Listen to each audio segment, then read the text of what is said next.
আমি স্পষ্ট নিষেধ করলাম, এরপরে কিন্তু আমি ধমক দেব যারে দেখব।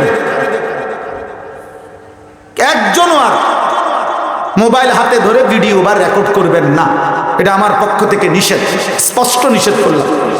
যদি বুঝে না ধরে কথাইটা উঠে চলে গেলে ভালো, দুই চারজন শ্রোতা কম হইলে তেমন অসুবিধা নেই। নির্দিষ্ট কোন সংখ্যার ভিত্তিতে ওয়াজ না, একটি মাহফিলের জন্য কমপক্ষে 300 লোক জরুরি, এমন কোন সংখ্যা কোরআন সুন্নাতে নাই। আছে এমন কোন সংখ্যা? না। একজনের জন্য যে পরিমাণ গুরুত্ব, 1 লক্ষের জন্য একই গুরুত্ব, একই গুরুত্ব। নবী সাল্লাল্লাহু আলাইহি ওয়াসাল্লাম বলছেন, ফাওয়াল্লাহি লা আন ইয়াহদিয়াল্লাহু বিকা রাজুলান ওয়াহিদান খায়রুন লাকা মিন হুমুরিন নাআম। আল্লাহর কসম, নবী কসম করছে, আল্লাহর কসম উম্মত, তোমার দ্বারা যদি একজন ব্যক্তি আল্লাহর পথ পায়, আখিরাতের সন্ধান পায়, মালিকের গোলামির স্বাদ পায়, হেদায়েতের রাস্তা পায়, নবী বলেন গোটা আরবের সমস্ত দামি ওট তোমাকে হাদিয়া দেওয়া, উপঢৌকন দেওয়ার চাইতে কোটি গুণে উত্তম। কয়জন মানুষ? একজন, একজন, রাজুলান ওয়াহিদান। অতএব আমরা প্রত্যেকে ইনশাআল্লাহ হযরত উলামা, অনেক উপযুক্ত উলামায়ে কেরাম ইনশাআল্লাহ ধারাবাহিক বয়ান করবেন, সমস্ত উলামায়ে কেরামের নসিহত মনোযোগ দিয়ে শুনবেন, বলেন ইনশাআল্লাহ। কোরআনুল কারীমের 21 নম্বর পারা, 31 নম্বর সূরা, সূরা লুকমান। এই সূরার 6 নম্বর আয়াত, একটা আয়াত আমি শুধু এই মাত্র তেলাওয়াত করেছি। এই আয়াতটাকে সামনে রেখে আর অল্প একটু কথা আপনাদের সামনে পেশ করতে চাই। আল্লাহ তাআলা এই আয়াতের মধ্যে বলছেন, শুধু আগে আয়াতের তরজমাটা শুনেন। অমিনান নাসি মান ইয়াশতারি লাহওয়াল হাদিস লিয়ুদিল্লা আন সাবিলিল্লাহি বিগাইরি ইলমি। আল্লাহ তাআলা বলেন, মানুষদের মধ্যে কিছু লোক আছে এমন, যারা প্রতিনিয়ত অসার, অবান্তর, অপ্রয়োজনীয়, আল্লাহকে ভুলিয়ে দেয়, গুনাহে মিশ্রিত, অপ্রয়োজনীয়, অবাস্তব, অবান্তর কথা নিজেদের জন্য সংগ্রহ করে, ক্রয় করে, মানে সংগ্রহ করে। লিয়ুদিল্লা আন সাবিলিল্লাহ, কি উদ্দেশ্যে? আল্লাহর পথ থেকে আল্লাহর বান্দাদেরকে পথভ্রষ্ট করার উদ্দেশ্যে, মানুষকে আল্লাহর পথ থেকে সরিয়ে দেওয়ার জন্যে কিছু মানুষ আছে এমন, আল্লাহ বলতেছেন, যারা অপ্রয়োজনীয়, অবান্তর, অপ্রাসঙ্গিক, অপ্রয়োজনীয়, গুনাহে মিশ্রিত কথাবার্তা সংগ্রহ করে, ব্যবস্থাপনা করে, বিগাইরি ইলমিন, মূর্খতাবশত, অর্থাৎ নিজেদেরকে যদিও ভাবে জ্ঞানী, আসলে তারা মূর্খ। আল্লাহ বলেন, আর এই অবাস্তব কথাবার্তা, এই অবান্তর কথাবার্তা, এই গুনাহে ভরা কথাবার্তার দ্বারা এর ব্যবস্থাপনা করে, সংগ্রহ করে, ব্যবহার করে, ওয়াত্তাখিযাহা হুজুয়া, আমি আল্লাহর দ্বীনকে, আমার কোরআনকে, আমার শরীয়তকে, আমার বন্ধুর মাধ্যমে প্রেরিত ইসলামকে তারা ঠাট্টা এবং উপহাস করে। আল্লাহ বলেন, উলাইকা লাহুম আযাবুম মুহিন, এমন নাফরমান পাপীদের জন্য আমি আল্লাহ নির্ধারণ করেছি অত্যন্ত অপমানকর, লাঞ্ছনাকর আযাব। আমি শুধু তাদেরকে আযাব না দেব, আযাবও দেব, বেইজ্জতিও করব। আযাবুম মুহিন অর্থে এটা, একে তো আযাবও দেব, আর আযাবও হবে ইহানতের সাথে, অপমানের সাথে। হাসরের মাঠে বেইজ্জতিও করব, আযাবও দেব, অপমানও করব। এজন্য কোরআনুল কারীমের মধ্যে আছে, হাসরের ময়দানে আল্লাহ বলছে, ইয়াসলাহা মাজমুমান মাদহুরা, জাহান্নামীদেরকে জাহান্নামে ফেলা হবে। আল্লাহ বলছেন, প্রথমে হাসরের মাঠে লাঞ্ছিত করে, বেইজ্জতি করে পুরা হাসরবাসীকে শোনানো হবে, এই নাফরমান, এই পাপে পাপী। এরপরে মাদহুর, ধাক্কা দিতে দিতে, লাথি দিতে দিতে, বেইজ্জতি করতে করতে এরপরে জাহান্নামে মারবে।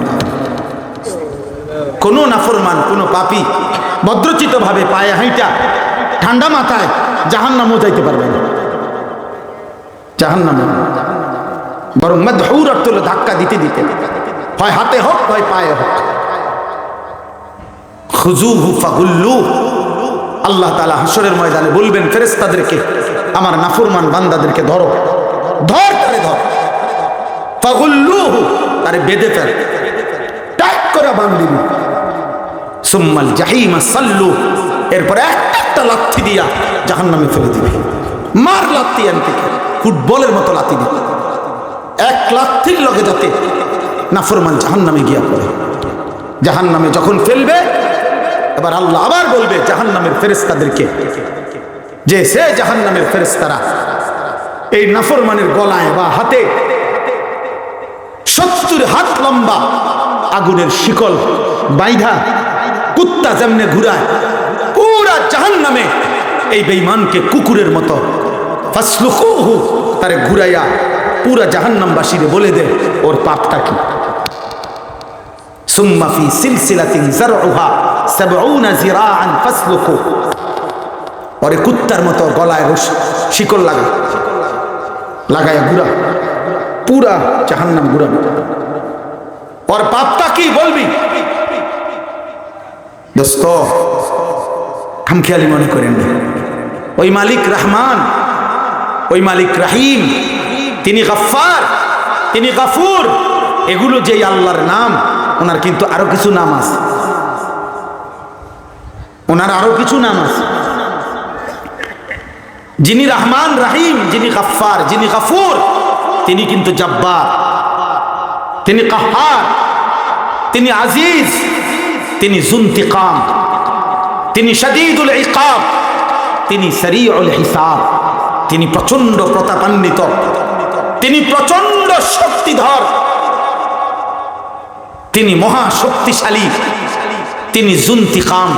আল্লাহ বলছে আমি কিন্তু প্রতিশোধ গ্রহণকারী। বান্দা আমার একটা নিয়ামতের একটা সেকেন্ডের হিসাব আমি নেব, আমার একটা নিঃশ্বাসের হিসাব নেব। কয় বেলা ভাত খাওয়াইছি আর ঘুম পাড়াইছি আর দুনিয়া রং তামসার ফুর্তি করতে দিছি, তুমি মনে করছো আমি তোমারে ছেড়ে দিছি? না বেটা নাফরমান, দুনিয়া তো আমি জন্তু জানোয়াররে ভোগ করতে দিছি নাফরমান, দুনিয়া তো আমি মুশরিককেও ভোগ করতে দিছি বেটা, দুনিয়া তো আমি নাস্তিক মুরতাদকেও ভোগ করতে দিছি। দুনিয়া একটু বিল্ডিং আর একটু বাড়ি, একটু ক্ষমতা, দুনিয়ার একটু আহামরি আয়োজন, সামান্য একটু সুন্দর ব্যবস্থাপনা পাইয়া তুমি মনে করছো আমি তোমার আর কিছুই বলবো না। তুমি বিড়ি খাইবা, মদ খাইবা, নেশা করবা, তুমি সুদে টাকা নিবা, তুমি কিস্তি উঠাইবা, তোমার বেডি বাজারে বাজারে বেপরদা ঘুরবে, তোমার ফুতে সারা রাত মোবাইলে উলঙ্গ ছবি দেখবে, তোমার মাইয়া পরের ফোলার লগে সারা রাত কথা বলবে, তোমার সন্তান কেউ কোনোদিন খোদার 365 দিনে একদিনও ফজরের নামাজ পড়বে না, তোমার ঘরের কেউ, তোমার ঘরে প্রতিদিন আরামসে রঙিন টেলিভিশন চলবে, নর্তকী নাচবে আর গাইবে, টেলিভিশনের অশ্লীল ছবি চলবে, আর তোমার ফ্যামিলি মজা করে করে নাটক সিনেমায় নর্তকীর নাচ দেখবে। মনে করছে এখানেই শেষ? হ্যাঁ, আয়াহসাবুনা আন্নামা নুমিদ্দুহুম বিহি মিন মালিন ওয়া বানিন নুসারিউ লাহুম ফিল খায়রাত বাল লা ইয়াশউরুন। আল্লাহ তাআলা বলেন আমার কিছু বান্দাকে আমি সামান্য একটু দুনিয়া দিছিলাম, একটু সম্পদ, একটু সন্তানাদি, এটা দেওনেতে কথায় কথায় মনে মনে ভাবতেছে আল্লাহ মনে আমার উপরে খুব খুশি, বলে এভাবে ভাত তরকারি দিতেছে গা। আমি দিয়ে আল্লাহর রহমতে 4 তলা শেষ করেন 5 তলার পিলার ওড়ে। ঘটনাটা কি? আল্লাহ মনে বেশি খুশি আমার উপরে, না জেন দিয়ে আর দিয়ে হেন দিয়ে জমি কিনি, বুঝেন নাই? আল্লাহ বলতেছেন ও ভাবতেছে আমি তার প্রতি বড় কল্যাণ। অসংখ্য নাফরমান, সুদখোর, কিস্তিখোর, হারামখোর মানুষের ফিকির এটা। মানুষের কাছে গর্ব করে বলে আমনগো দোয়ায়, আল্লাহর দয়ায়, 10 জনের দোয়ায়, আল্লাহর রহমতে, আল্লাহর রহমতে 3 ফুট বিদেশ পাঠাইছি, 4টা মাইয়া বিয়া দিছি, বাইতে একটা বিল্ডিং করছি হুজুর, 4টা করে রুম, প্রত্যেক তালায়, প্রত্যেক ইউনিটে 2টা করে বাথরুম। আল্লাহর রহমতে সবারই নিয়া, জি ফুট নাতি নাতনি নিয়া টাইলসে পেশাব করে। কত বড় সৌভাগ্য, নিয়ামত, আল্লাহর দান। ওনার পূর্বপুরুষ মাটিতে পেশাব করতো, উনি এখন টাইলসে মতে, কত বড় সৌভাগ্য। খালাস খুশি, চা দোকানে গপ মারে যে চেহারার যে বাপসাপ, মনের জন্য আল্লাহ তারে সব দিয়ে দিছে, আল্লাহ তারে খুশি না বাপ। খোদার কসম আল্লাহ বলছে বাল্লা ইয়াশউরুন, এই বান্দা আমি যদি কাউকে দুনিয়া 1000 বারও দেই, 1,000,000 যদি গোটা দুনিয়াও দেই, এটা আমার সন্তুষ্টি বুঝায় না, আমার সন্তুষ্টির প্রমাণ করে না। এটা আমার দুনিয়া বুঝায় না, আমার সন্তুষ্টি বুঝায় না। আমি পছন্দ করলে দুনিয়া দেই না, আমি ভালোবাসলে দুনিয়া দেই না, আমি সন্তুষ্ট কারো উপরে হয়ে গেলে আমি তারে দুনিয়া দেই না, বরং আমার সন্তুষ্টি যার উপরে আমি হই তাকে আমি জান্নাত দিই, তাকে আমি জান্নাত। যদি সন্তুষ্টি হলে আমি দুনিয়াই দিতাম তাহলে আমি সবচেয়ে বেশি সন্তুষ্ট। আমার কলজার টুকরা, আমার ভালোবাসার সবচেয়ে প্রিয়জন, আমার গোটা কায়নাতের সবচেয়ে মহব্বতের মানুষ হলো আমার বন্ধু মুহাম্মদুর রাসূল সাল্লাল্লাহু আলাইহি সাল্লাম। তাহলে দুনিয়া আমি তাকেই দিতাম, তাইলে তিনি আর পেটে পাথর বাঁধতে হইত না, তিনি আর পেটে পাথর বাঁধার দরকার ছিল না। দুনিয়া আমি তাকে পুরাটা স্বর্ণ বানাইয়া দিতে পারতাম, পারতো না? কথা বলেন না কেন? পারতো না? দোস্ত আমার, বন্ধু আমার, বাপ আমার, ভাই আমার, নওজোয়ান সাথী আমার, গুনার উপরে থেকে কেউ যদি, এটা মালিকের সন্তুষ্টি নয়, আল্লাহ তাআলার সন্তুষ্টি বুঝায় না। যদি আল্লাহর সন্তুষ্টি বুঝাইতো তো আল্লাহ তাআলা তো কাফের মুশরিক বেঈমানদেরকে আমাদের চাইতে দুনিয়া প্রতিদিন বেশি দিয়ে রাখছে, বেশি না? ওয়াদারনি ওয়াল মুকাদ্দিবিনা উলিন নি'মাতি ওয়ামাহিলহুম কালিল। আল্লাহ দ্রোহীদেরকে অল্প কয়েকদিনের জন্য দুনিয়াটা একটু ছেড়ে দাও। আল্লাহ বলছে ওরে ওরে একটু দাও, ও 60টা বছর খাবে, 50 বছর খাবে, ওরে 70টা বছর খাইতে দাও।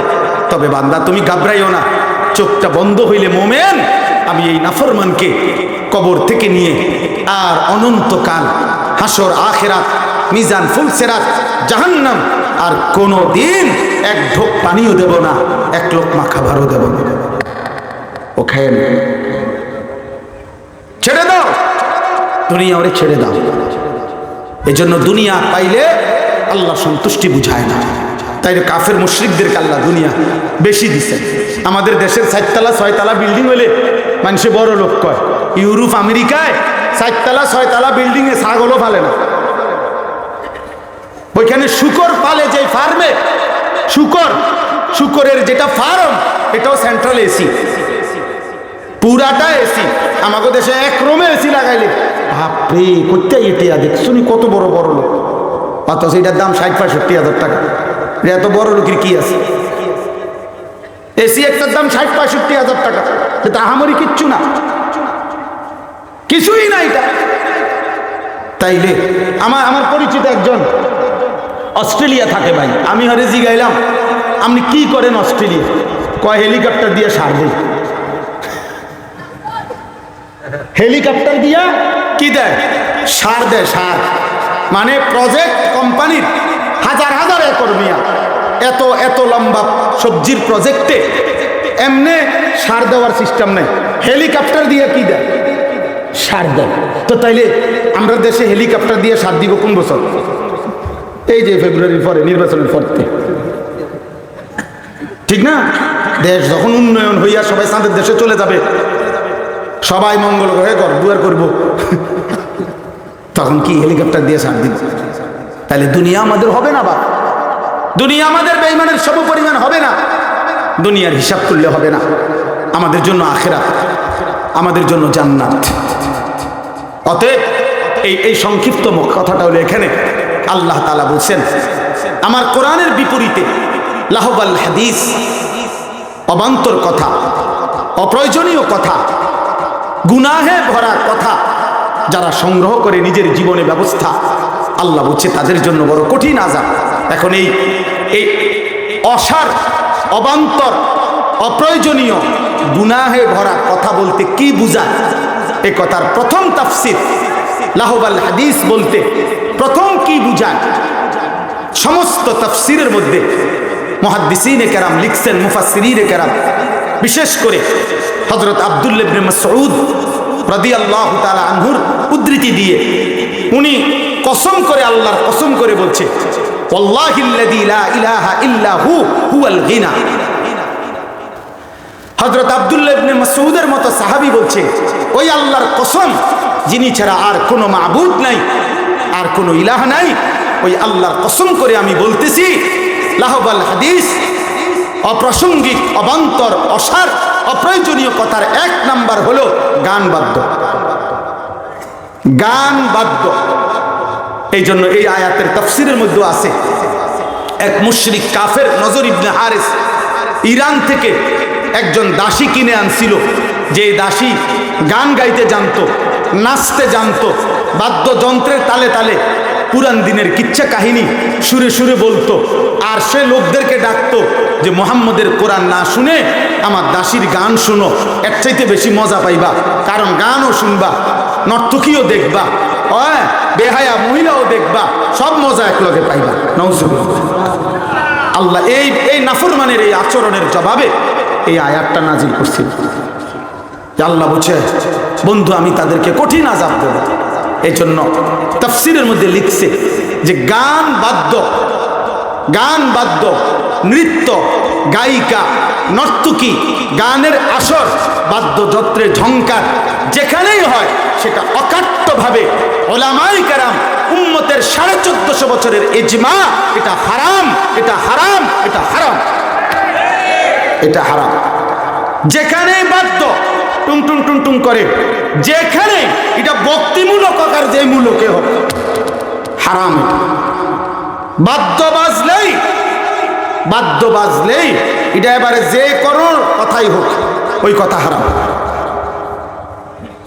রাসূলুল্লাহ সাল্লাল্লাহু আলাইহি সাল্লামের বিশুদ্ধ হাদিস আছে, নবীজি বলছে, ইন্নাল্লাহা বাআসানি রাহমাতান, আল্লাহ আমাকে রহমত হিসাবে পাঠিয়েছেন, ওয়া আমারানি বিমাহকিল মাআজিফ ওয়াল মাজামির, আর আল্লাহ আমাকে গান এবং বাদ্য একদম বিনাশ করে দিতে, ধ্বংস করে দিতে পৃথিবীতে পাঠিয়েছেন। নবীজি বলছে, বুইস্তু বিকাসরিল মাজামির ওয়াত তাবল, তবলা, ঢোল, বেহালা, সারেঙ্গি, হারমোনিয়াম, বাদ্য, গান, নর্তকীর নাচ, ঘুঙ্গুরের নুপুরের ঝংকার যেখানেই আসে, আল্লাহ নবী বলছেন আমাকে আল্লাহ পৃথিবীতে পাঠিয়েছেন এগুলো ভেঙে দিতে। অতএব আজকে আমি এই কথাটাই বলি, আজকে কিশোর ভাই, নওজোয়ান মুসলমানের সন্তান দিবা নিশি মোবাইলে কি দেখো বাপ, হয় গান শোনো, নয় নারী দেখো, নয় নারীর নাচ দেখো, নয় হারাম ছবি দেখো। এমন একটা সুন্দর জীবন আমার প্রিয় সন্তানরা নষ্ট করে দিচ্ছে।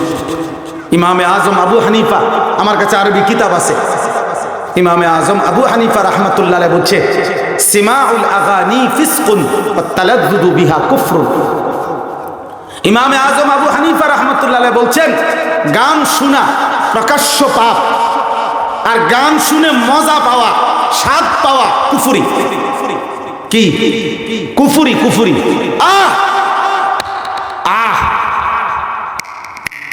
এমন তাল মারে না, এমন ডোলে, লরে, টেবিলে বাড়ি দেয়, পায়ে এবার তাল উঠায়, এ সব কিছু তাল উঠাইলা ইমান হারাইলা। গান শুনে মজা মারলা, ইমান হারাই ফেললা। হযরত ওসমান ইবনে আফফান রাদিয়াল্লাহু তাআলা আনহু বলছে যে কলিজার ভিতরে আল্লাহর কোরআন আছে, সেখানে গান আসতে পারে না।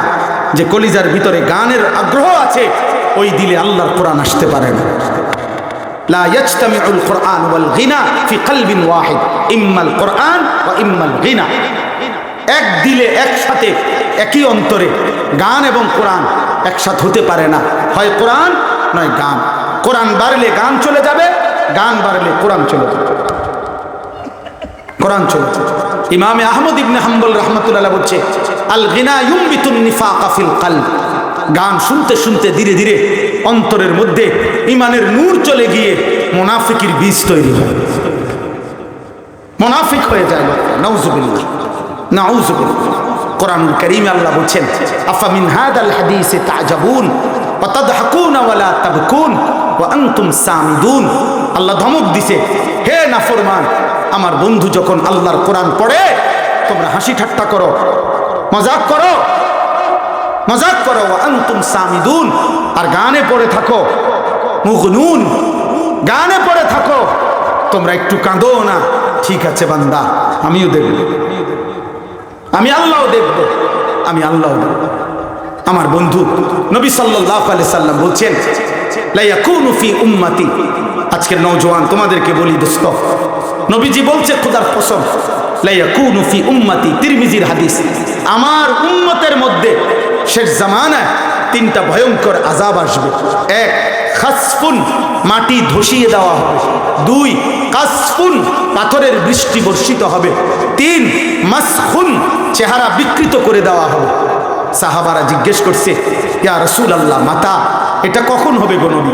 আল্লাহর নবী বললেন, ইজা যাহারাতিল কাইনাত ওয়াল মাআজিফ ওয়াস্তাহাল্লাতিল খামরা, যখন গায়িকা বেড়ে যাবে, যখন গান বাদ্যযন্ত্র বেড়ে যাবে, আর মদ, নেশা, গাঁজা, ফেন্সিডিল, এই সমস্ত হারাম নেশাকর দ্রব্য মানুষ হালাল মতো, হালাল পানি যেমনে খায় এরকম হালালের মতো মনে করে খাইতে থাকে।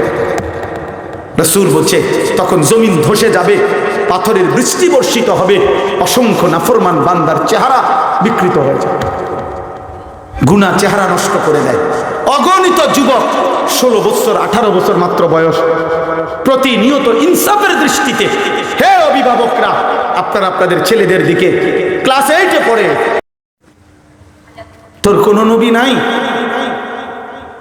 তুমি শোনো নাই তোমার সেই নবীর কথা যিনি 23 বছর তোমার জন্য কাঁদছেন, ফজরের আজান পর্যন্ত কাঁদছেন, রাত্র গভীরে দাঁড়াইছেন, হাত্তা তাওয়াররামাত কাদামাহু। নবীর স্ত্রী বলছে, দুইটা পা প্রায় প্রতি রাত্রে আমি দেখতাম কানতে কানতে উম্মতের জন্য দাঁড়িয়ে দাঁড়িয়ে কানতেন নবী, আর আমি দেখতাম আমার স্বামীর দুইটা পা ফুলে ফুলে গেছে, ফুলে ফুলে গেছে। এত কাঁদলেন যিনি, তায়েফের এক এক ফোঁটা রক্ত তিনি এই পরিমাণ ঝরাইলেন যে পায়ের তালু আর জুতা মোবারক রক্তে জমাট বাইধা। নবীর খাদেম হযরত যায়েদ রাদিয়াল্লাহু তাআলা বলছে, আমি জুতা খুলতে পারছিলাম না। আমার বন্ধু, আমার বাপ, আমার ভাই, আমার অভিভাবক যারা, স্ত্রীর স্বামী যারা, ছেলে মেয়ের বাবা যারা, হে মুসলমান, আপনারা কি করছেন? আপনারাই বলেন। আপনারা বিল্ডিং দেখাইতেছেন, সোফা দেখাইতেছেন, ফার্নিচার দেখাইতেছেন, ছেলের বিদেশের হিসাব বলতেছেন, ছেলের বিয়ের কথা বলতেছেন। আরে বাবা, আপনার মুসলমান বাবা, আপনি আপনার ছেলের নামাজের কথা বলেন, সেজদার কথা বলেন, কোরআন তেলাওয়াতের কথা বলেন। আজকে 365 দিন হয়ে গেছে আপনার মুসলিম ছেলেটা 18 বছর 16 বছরে একদিনও ফজরের নামাজ পড়ে না। এটা মুসলমানের সন্তান, এটা ইমানদারের পরিবার, এটা মুসলিম ফ্যামিলি। আপনারা কিভাবে মেনে নিচ্ছেন আপনারাই জানেন। বাকি দোস্ত, আমার বন্ধু, আমার কথা শেষ, এই রাত শেষ হয়ে যাবে, এই দিন ফুরিয়ে যাবে। প্রিয় কিশোর যুবক, আল্লাহ যদি তোম করে হায়াত দেয়, 16 বছর 18 20 বছরের ছেলেরা, মালিক যদি তোমাদেরকে হায়াত দেয়, আমরা দোয়া করি আল্লাহ তোমাদেরকে হায়াত দিক। আগামী 20 বছর পরে তোমরা ইনশাআল্লাহ 40 বছরের হবা। ভেবে তো ভাবো তো ভাই, এক ওয়াক্ত নামাজ পড়লা না, দিবা নিশি মোবাইল, নারী ছবি, অস্থির দৃশ্য আর বন্ধুদের অসৎ আড্ডায় যে যুবক তার এমন সুন্দর হায়াত শেষ করলা, তোমার হাতে যেই জেনারেশন আসবে তার হালাত কি হবে? সে কি করবে? এরপর ও কি করবে? তোমার বংশে যেই সন্তান আসবে ও নিশ্চয়ই জোনায়েদ বাগদাদি হয়ে আসবে, ঠিক না? ও বাইজিদ বুস্তামি হয়ে আসবে না, যে তুমি এক ওয়াক্ত সেজদা দাও না। অতএব নিজের ভবিষ্যৎ, নিজের আখেরাত, আগামী প্রজন্মকে বিপদে ফেল না। গুনাহ কোনো মানুষকে সুখ দেয়। আমি সবার কাছে অনুরোধ করলাম, সময়ের সংক্ষিপ্ততায় আমি কমাই ফেললাম। এই গান বাদ্য, গানের আসর, গায়িকার আসর, নৃত্য, সুরের ঝংকার, বাদ্যযন্ত্রের ঝংকার, মোবাইলে হোক, বাস্তবে হোক, রাস্তায় হোক, যেখানে হোক, কিশোর ভাই, যুবক ভাই, বয়স্ক বাবা, এই 60 বছরের চাচা চা দোকানে বইয়া টেলিভিশনে যে নাটক সিনেমা দেখেন, ওইখানে বাজনা বাজে না? কথা বলেন না কেন? ওইখানে নাটকি নাচে না? তো আমনের মতো 60 বছরের বুড়া মানুষ এখনো লজ্জা হয় নাই? আপনি মরতেন না? আমনের শরম হয় নাই? আপনি আখেরাত নাই আমনের? বুড়া হইয়া গেলেন, বাঁকা হইয়া গেলেন, এখনো কি দেখেন? ফিরে আসেন, বিবি বাচ্চাকে আল্লাহর দিকে ফিরান, দিন শিখান, দিন শিখান। একটা ছেলেকেও আল্লাহর কোরআন থেকে বঞ্চিত করেন না, মেয়েকেও না, ফ্যামিলিকেও না। কোন মাদ্রাসার সাথে পরিবারকে জুড়ে দেন, কোন আলেমে দ্বীনের সাথে পরিবারকে জুড়ে দেন, চাইলেও ওরা আল্লাহ চিনবে, আখিরাত চিনবে। এই কওমি মাদ্রাসাগুলো ইনশাআল্লাহ আলহামদুলিল্লাহ উম্মতের আখিরি চেরাগ, উম্মতের শেষ প্রদীপ, জাতির শেষ আশ্রয়স্থল। চারিদিকে গুনার সাগরে ঢেউ খেলতেছে, এর মাঝখানে মাদ্রাসার ঘরগুলোই এমন ঘর যে ঘরের অধিবাসীরা প্রত্যেক দিন 5 ওয়াক্ত নামাজ জামাতের সাথে পড়ে। 6 বছরের নুরানির বাচ্চাও 25 বছরের দাওরায়ে হাদিসের ছেলে। এই জন্য মাদ্রাসার ঘরে দান করা, সহযোগিতা করা, মাদ্রাসার সাথে সম্পৃক্ত থাকা, এটা ইনসাফের দাবি। আমি আপনাদের কাছে একটা হাত জোড় করে অনুরোধ করছি, আমি আমার প্রিয় ভাই, শ্রদ্ধেয় ভাই জনাব হযরত মাওলানা মুফতি হেদায়েতুল্লাহ খান আজাদি দামাত বারাকাতুহুকে বসিয়ে রেখে এতটুকু কথা বললাম।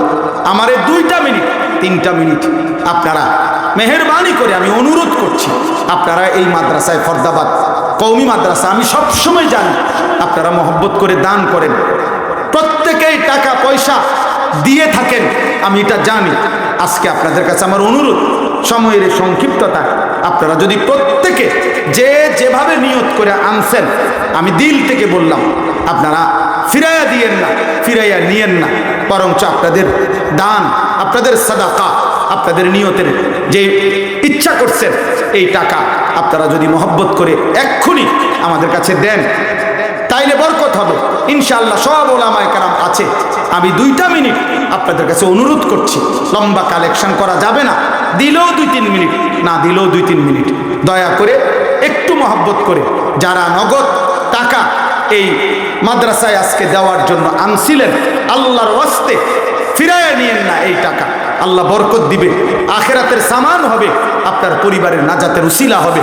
এজন্য আমি অনুরোধ করছি প্রত্যেকে মাদ্রাসার 2-4 জন বড় হুজুর অথবা উপযুক্ত লোক ভিতরে ঢোকেন, যারা দিতেন তারা এখনই দেন হিম্মত করে, মেহেরবানি করে দেন।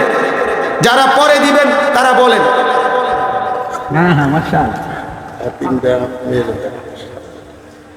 মহিলা মাশাআল্লাহ 3 জন মা 7,000 টাকা দিচ্ছেন, আল্লাহ কবুল করেন, আলহামদুলিল্লাহ, আল্লাহ তাআলা বরকত দান করেন। আরো কেউ ভিতরে ঢুকে, মাদ্রাসার কেউ ভিতরে যান, ছাত্ররা ঢুকো। 1000 টাকা মাশাআল্লাহ ভাই দিচ্ছেন। তসলিম পিতা সেতু ব্যাপারী 5000 টাকা, আব্বা আমার জন্য দোয়া দিচ্ছেন। তসলিম পিতা সেতু ব্যাপারী বাবা মার জন্য দোয়া চেয়েছেন, 5000 টাকা দিচ্ছেন। বলেন দ্রুত বলেন, না দিলে শেষ, না দিলে আপনি টাকা দিয়ে আপনি বন খাইয়েন যান।